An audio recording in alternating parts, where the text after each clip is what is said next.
Chinese mercenaries here, rallying with our China slogans, are about to head into battle. Listen up. Listen to my command. Hello, comrades. Hello, comrades. Thank you for your hard work.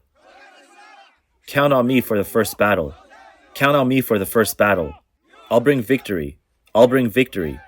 Okay, we're setting off. The main unit is moving out to the front lines. Take a look. They're heading straight into the action. Let's hope they return safely. This footage shows Chinese mercenaries preparing to head to the Russia-Ukraine battlefield. The presence of Chinese fighters among Russian forces has grown significantly. On November 5th, a user shared information about a recruitment message from Russia, written in Chinese. Greeting, comrade. You have passed the selection for the Russian Strategic Support Forces. Please proceed immediately to the Russian embassy in Beijing to confirm your information. Once verified, bring ID and other identity documents to join the Russian mercenary organization. By November 30th, 2024, report to the front line in Avdiivka. A prompt response is required. Failure to report will be considered desertion and dealt with accordingly. Thank you for your participation. The Russian people will be honored by your service. However, events soon took a drastic turn. Among those proudly marching to battle was a man named Sun Rui-chi, reportedly the commander of this unit. Initially, he was filled with confidence and declaring, "Count on me for the first battle. I will bring victory." Yet not long after, he fell seriously ill and sought help from the Chinese embassy in Russia, only to be turned away. I'm in Ukraine right now. I'm posting here to ask for help. The battlefield didn't knock me down, but sickness did. I'm suffering from a severe heart attack, chest pain, and a bad cold. My throat is completely ulcerated, and my joints are in a lot of pain. There's no medical care here, and the doctors only provide the most basic medicines and an ECG, saying I'm fine. I asked to withdraw for health reasons. I walked nearly 40 minutes to get here. It's snowing heavily, and I just managed to get a bit of signal to send this message. I contacted the Chinese embassy in Russia, but they told me it's a personal matter and won't help.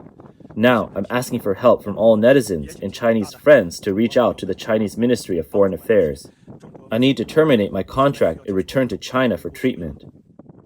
Recently, a post on X from the Overseas Leak account shared that Chinese nationals serving as mercenaries in Russia are regretting their decisions. According to a volunteer soldier, only 6 out of the original 421 volunteers remain, with 4 hailing from Anhui and 2 from Henan. This soldier urged others not to join as volunteers, warning, "If you come here, there's no going back alive." He added that hundreds of Chinese have died, yet China refused to compensate their families. Russian officers claimed that Chinese fighters surrendered to Ukraine and thus declined to pay, not even covering burial costs, let alone wages.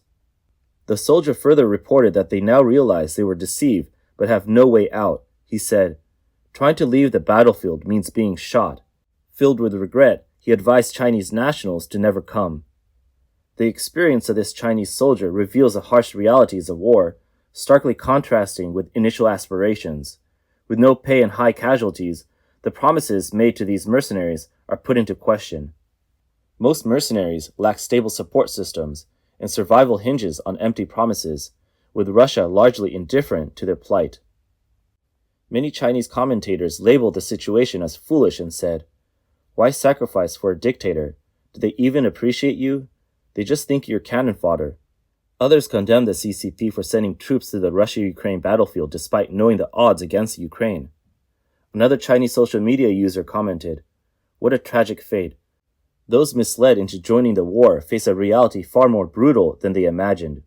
They pursued supposed honor but lost their lives, without basic protections or dignity. Hopefully more people will realize the cruelty of war and not be swayed by false propaganda."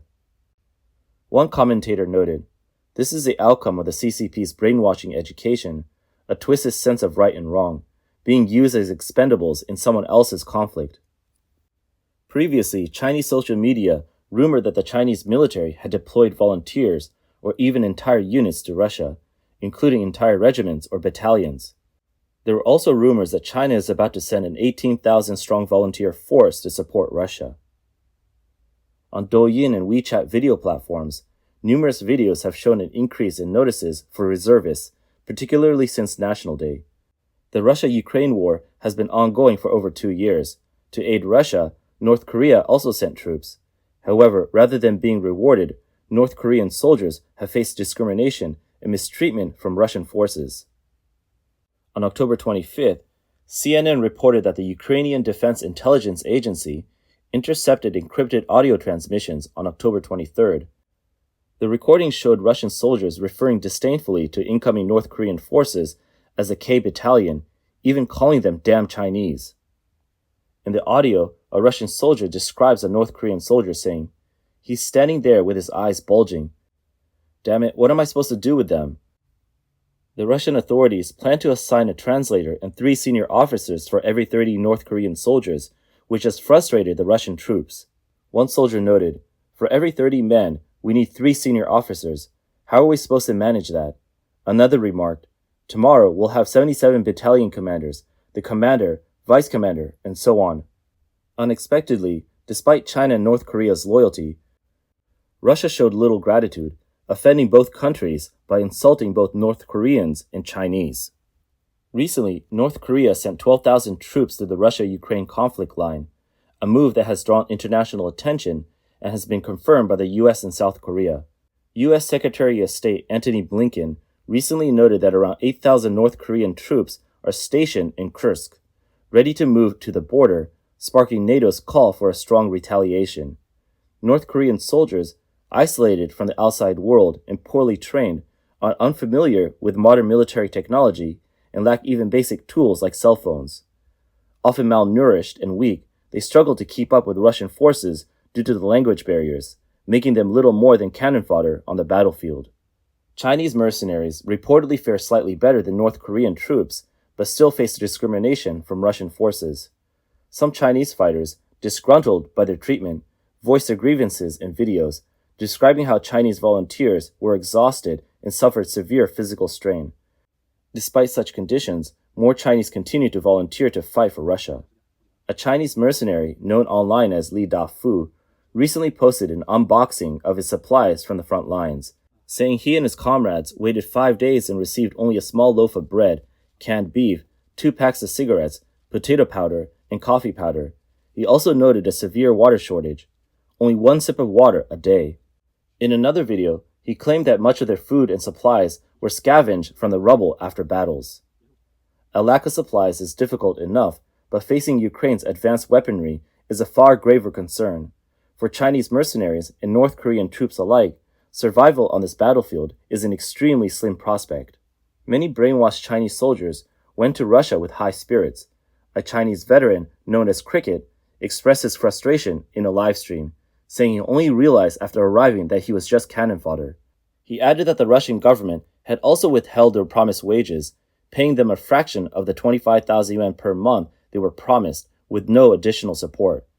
Now he claims to be the last Chinese mercenary in his unit. 6 Chinese soldiers died on the front lines in September and October alone. On October 6, a Chinese mercenary posted a message saying, "I came here to fight fascism, but all I feel now is bitterness and disappointment." He described seeing countless comrades sent to the front lines, never to return, while he fought bravely with no food or water. After 5 days without supplies, he and his injured comrades walked through the ruins of 4 towns, covering 13 kilometers on foot, only to be branded deserters and sent back to the front without rest. Despite injuries from a previous assault, he continued to fight without receiving any pay or compensation. When asked if he wanted Russian citizenship, he declined, requesting only timely payment.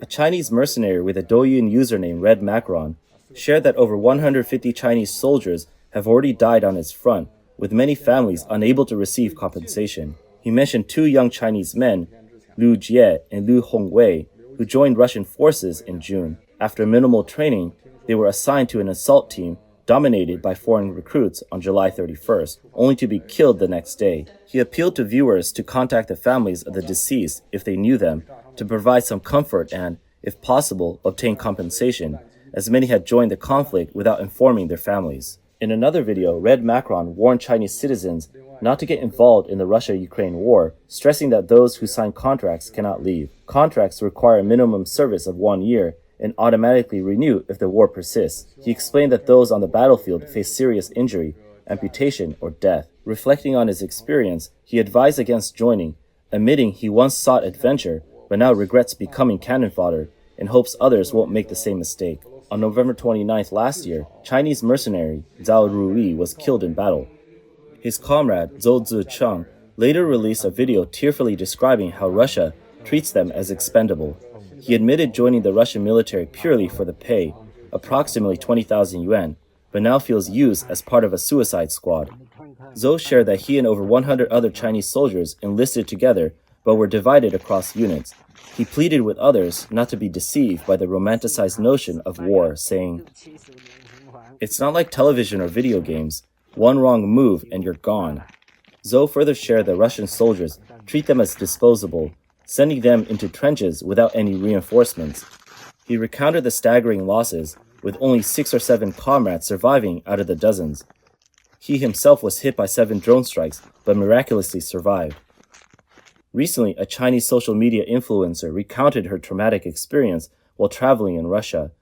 She reported that she and a friend were harassed by a group of Russian soldiers on a train bound for Ukraine, who mistook them for comfort women. She described how the soldiers approached and groped them, causing them to flee in terror. The influencer, known as Aunt Lori, detailed how one soldier touched her inappropriately, even after she told him to stop.